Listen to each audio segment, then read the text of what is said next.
Hello guys, welcome back to our channel. In today's video, I'm going to show you how to report a technical problem in Messenger. Reporting a technical problem in Messenger can help Facebook support team identify and resolve issues, and here's a full guide on how to report a technical problem in Messenger. Open the Messenger app.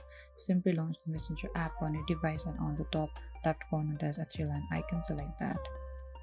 After that, go to the setting just beside your profile. Over here, scroll a bit down and we could see a technical problem report under the safety tab there. And you can simply go back and check the device, or you could tap on the report anywhere on the bottom and tap on the include.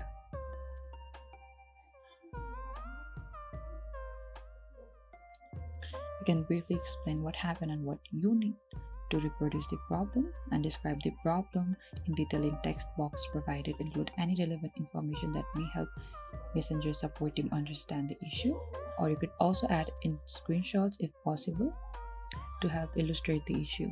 And after you're done, you can tap on the top right corner send option, and this is it. Thank you for watching this video. I hope I could help you. Do not forget to like, subscribe and hit the bell notifications icon for more upcoming uploads.